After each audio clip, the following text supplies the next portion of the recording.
Hey everybody, it's Sam with Wrestling Overtime, and we're doing our Raves and Rants review for WWE Smackdown on May 22nd, 2020. And of course, we've got Michael Cole and Corey Graves doing the announcing tonight, and we start off the show with the Dirt Sheet.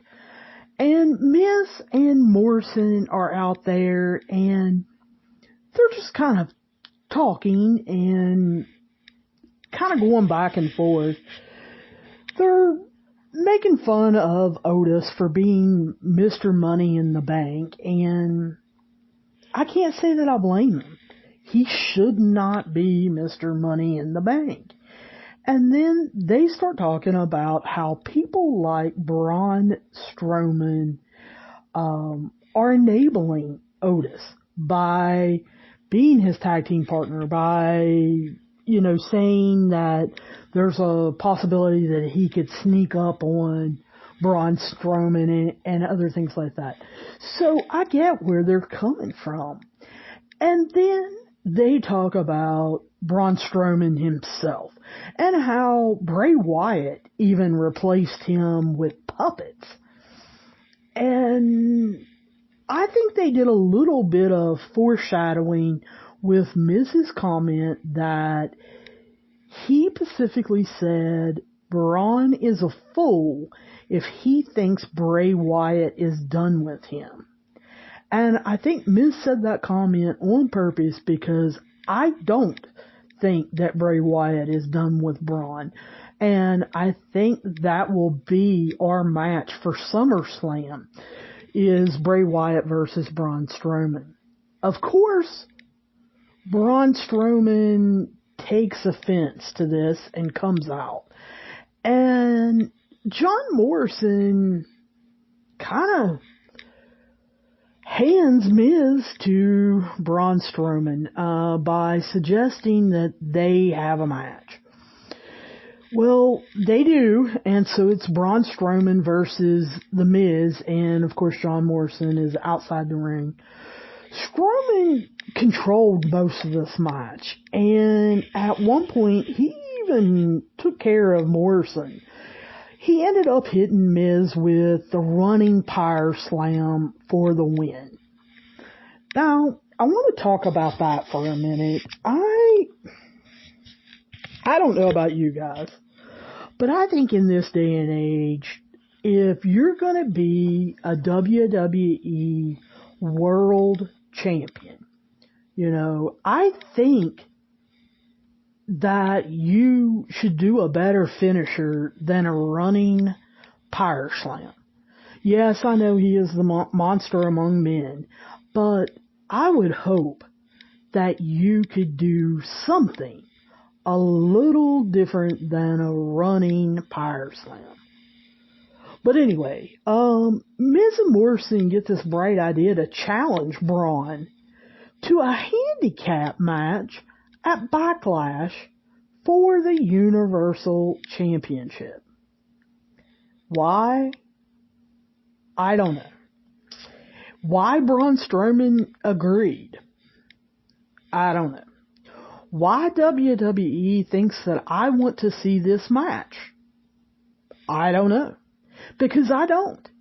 They have no chance of winning. We all know that WWE is not stupid enough, number one, to let Miz and Morrison win, but number two, to allow two people to hold one belt at the same time, and number three, to think this is going to draw fans in. Those fans that, haven't been tuning in, those fans that have dropped WWE, those fans that are watching the streaming services like Netflix and Hulu, this is not the match that's going to draw them in. And so why they're doing this, I really don't know. Then we get the Intercontinental semifinals of the tournament where they took the Intercontinental Championship away from Sami Zayn. And The first semifinal up tonight is AJ Styles versus Shinsuke Nakamura. And as this match is starting, they announced that AJ Styles has now been traded to Smackdown for superstars to be named later. Well, okay.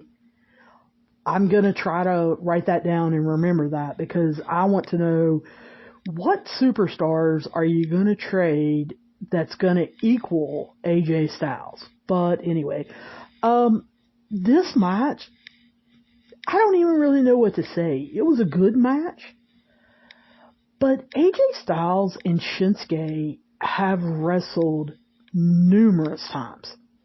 And I'm not just talking in the WWE. They've wrestled in New Japan. They have had way better matches. This is a good match, don't get me wrong. But they have had way better matches before. And, you know, I think most of us could have called this one before this match and them not even have had it. AJ Styles, of course, moves on. They're not going to give this title to Shinsuke Nakamura.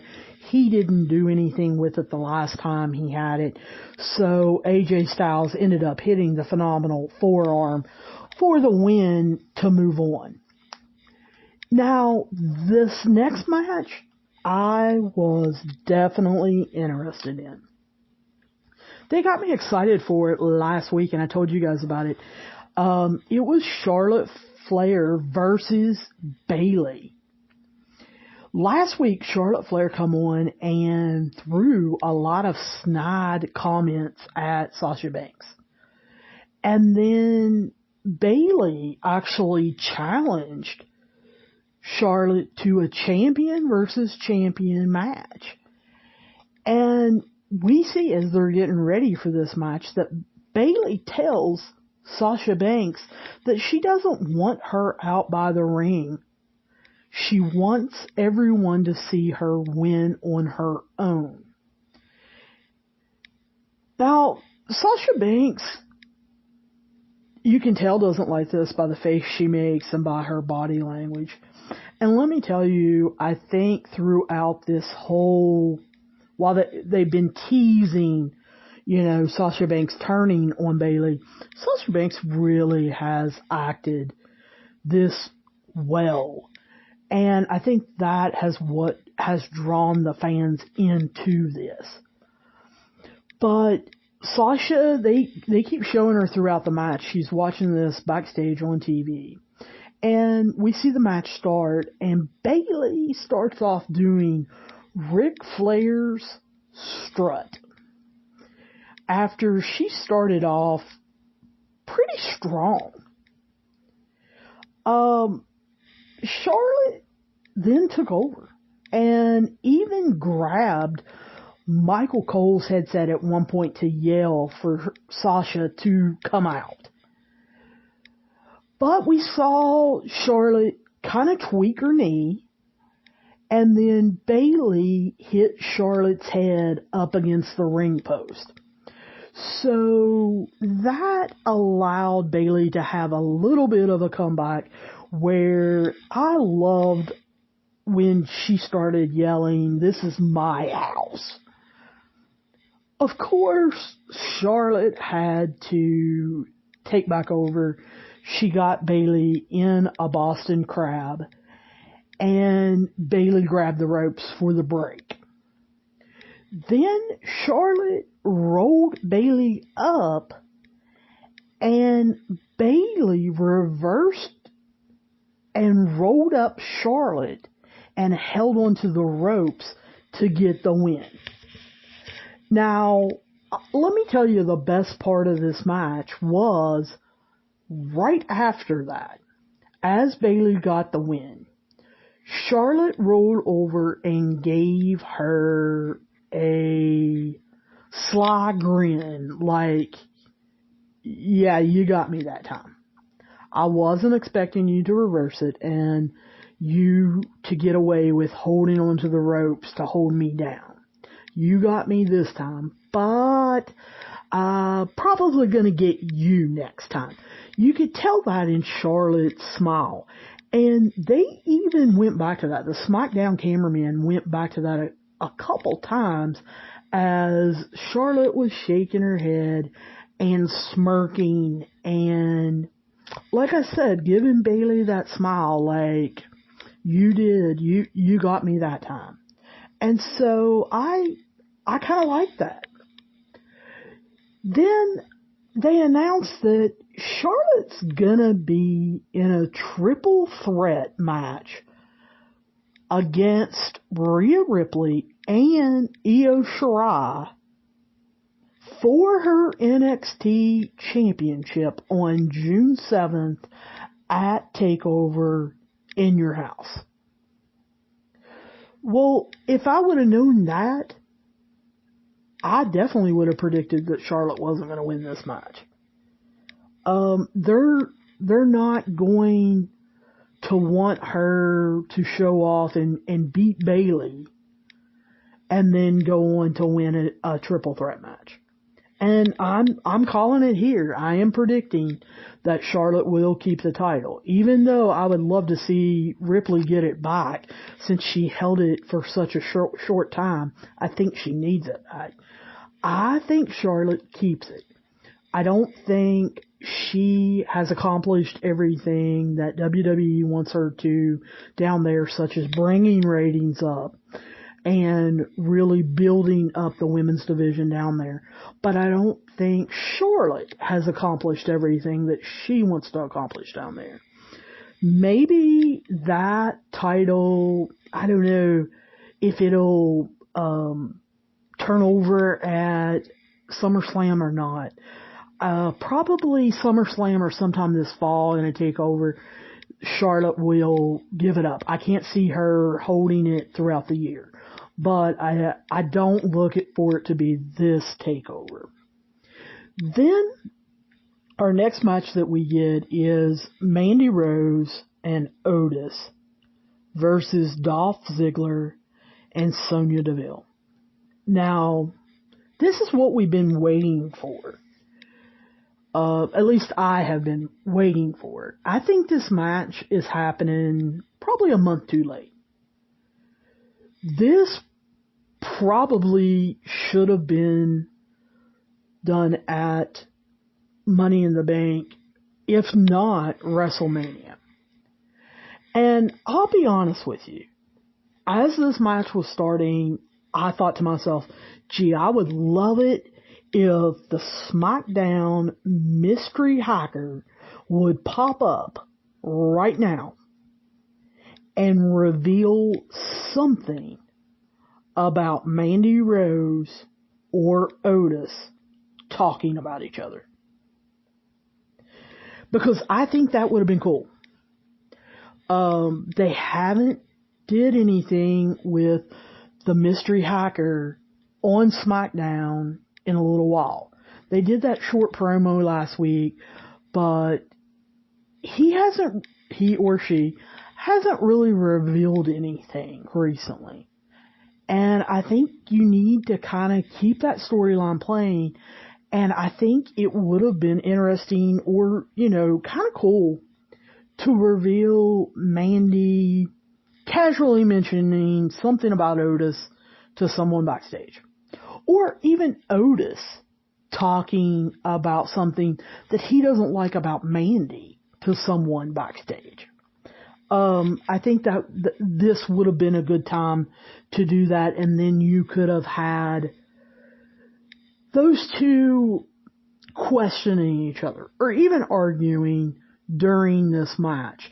It would have brought a little more to it. Now, I have to bring up the thing that I've been yelling about now, for over a month now. Where's Tucker? Where is Tucker? Hashtag, where is Tucker? I need to get that going on Twitter. Hashtag, where is Tucker? Did Mandy put him in a garbage bag and throw him into the water down there in Florida off of some boat? Where is Tucker? And Dirt Sheets, why are you guys not looking for Tucker. Where is Tucker? He should be out there rooting his man on. That's his tag team partner. He should be hanging out and being the third wheel.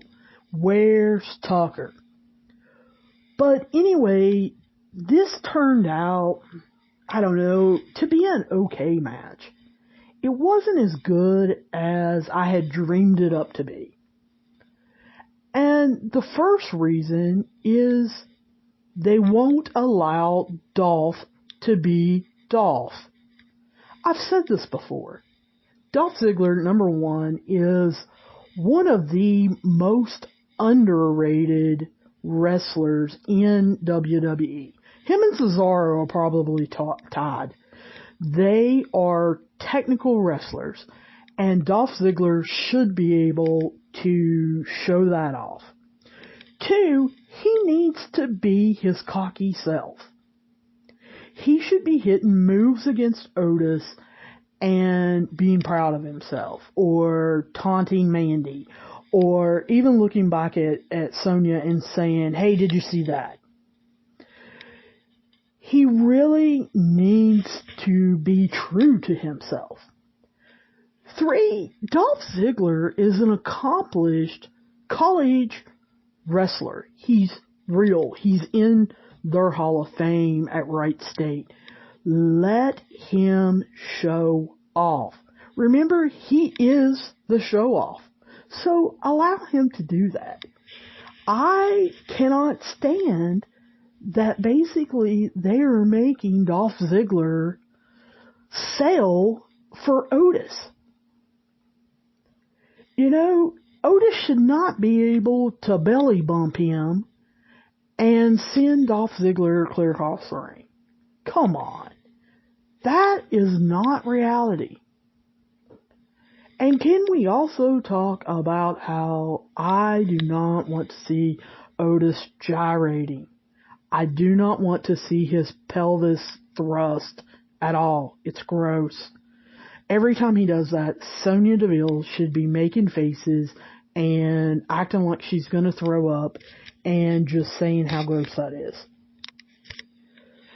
And that wasn't the only part that was a letdown. Mandy and Sonya were a little bit of a letdown. They have had better one-on-one matches. And I don't know what it was about this mixed tag team match that, you know, they didn't seem like they really were in it and cared. I was glad to see Dolph Ziggler and Sonya Deville get the win, though. But I'm almost thinking this needs to be over. I think we need to call this one good and let it die, because the matches are getting worse. And no one wants to sit through that. Just call it good. Let them move on to other things. Allow Otis to figure out who and when and where and all that that's going to help him try to cash in his Money in the Bank briefcase. And let Sonya go after a title or pick on someone else, and let Dolph Ziggler get into maybe the IC mix. Let him challenge somebody for the Intercontinental title or something like that. Let's just kind of call this one good and go on. So we go backstage and we get Jeff Hardy. And Jeff Hardy makes the comment that he wasn't sure where this journey would lead him. And I've told you guys on previous episodes that, you know, I followed Jeff Hardy kind of since their beginning. My little sister really liked them when she was into wrestling. We all go through that stage in our childhood where we're really into wrestling. And she kind of got me to watch them. And luckily, we were able to see them a couple times in person, and they were just electric. And I'll be honest with you, I didn't know where Jeff's journey was going to take him. Obviously, through the years, you heard about his drinking, drugs, and stuff like that from the internet, from dirt sheets, from, Reddit and places like that. So, and he had been arrested. So I kind of worried about that for him, but honestly, what I worried about was him being injured from all of the risks he took, the jumps that he made, diving from ladders, off of top of balconies and steps and everything. I didn't know where Jeff's journey would lead, but if anyone would have asked me, I would have said that he would have ended up with some broken bones and everything. I definitely thought that there were times that he could have pushed himself too far and have died either from drugs or from risks that he took. And I liked it at the end of the backstage segment that he said the Intercontinental title was special to him. It was the first one that he won on his own. And even though he didn't say it, you could see that it was a big deal to win a title without Matt, his brother, and show that he could walk his own path and that he could get titles on his own and not have to have that support and everything. So that was pretty cool. Then they go to commercial, they come back, and the Forgotten Sons do a little promo almost like last week's. And it didn't really do anything for me. I don't even know why I mentioned it. But like I said last week, I really wish they would have did these introduction build-up promos before they threw them into matches. But what is done is done. And so we go on to the main event, which is the last semifinal for the Intercontinental Championship tournament. And it's Jeff Hardy versus Sheamus. And I was pretty excited for this because they built it up. WWE actually built it up correctly by showing promos of Jeff Hardy and him coming back and Sheamus getting mad about people talking about someone other than him and, Jeff having a promo and Sheamus coming out. And they built this up right, and I am actually interested in this match. Sheamus ended up controlling most of the match. Every once in a while, Jeff Hardy would hit a move. But to me, it looked like Jeff got tired easily. I don't know if that was an act, if they wanted, because he's been off so long, for him to show, I'm not really in wrestling shape yet, or whether that's real. And that, Sheamus was pushing him a little harder than what he was used to, and that Jeff actually was getting tired. But it did seem like he was getting tired. Now, this was a good match. I'm not going to recommend you guys go rewatch it or look for it. It wasn't that great of a match, but it was a good match. It just went on a little too long. And we all know that wrestling matches are supposed to kind of follow a path of, someone controlling and then someone making a comeback and then they take back over. And there just seemed like there were too many small comebacks from Jeff to really make it interesting. he never got a huge comeback that was any period of time to really get you to root him on or anything like that. So it just seemed like it went on a little too long. And there were too many small comebacks. However, I have to tell you, I did enjoy Jeff Hardy winning and moving on. I was excited. I wasn't sure WWE was gonna push the button on that one. I thought maybe they would try to shock the WWE universe and let Sheamus win, but they didn't. They put Jeff over, and the only thing that I guess I really didn't like about it was kind of in a catch Sheamus off guard way, like Bayley won against Charlotte. And I don't think you need to see that twice in a 2-hour show. That was my only comment really about that. As far as this Smackdown show, you know, there's not a lot for me to rave about. But then again, there's not a lot for me to rant about.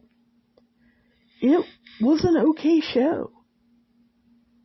It wasn't anything great. In a week or two, I won't remember it.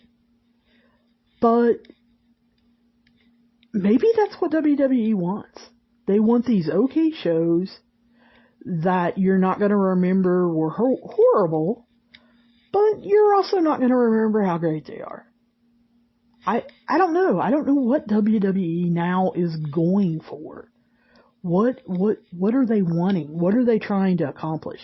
I'm not sure. But I want to be exciting. I want to look forward to turning on SmackDown. And right now, I'm just kind of, if I catch it live, I catch it live. If it's on my DVR, it's on my DVR. That's kind of how I'm feeling right now. And I don't want to feel that way about WWE or SmackDown, specifically. But I kind of do. How do you feel about WWE SmackDown? Are you excited about it? Are you dreading it? Have you totally forgot about it? What is your view on it? You guys need to hit me up on Twitter or on our Facebook page at Wrestling Overtime, or make sure you guys write me, wrestlingovertime@gmail.com, and let me know what you guys are thinking about SmackDown right now. What are some ideas that you have that maybe can pump it up and get you excited, or get me excited about watching wrestling again? It's just kind of ho-hum. But anyway, I will talk to you guys soon, and we'll be bringing you the Double or Nothing pay-per-view raving rant soon, because I am excited about this show. Talk to you guys later.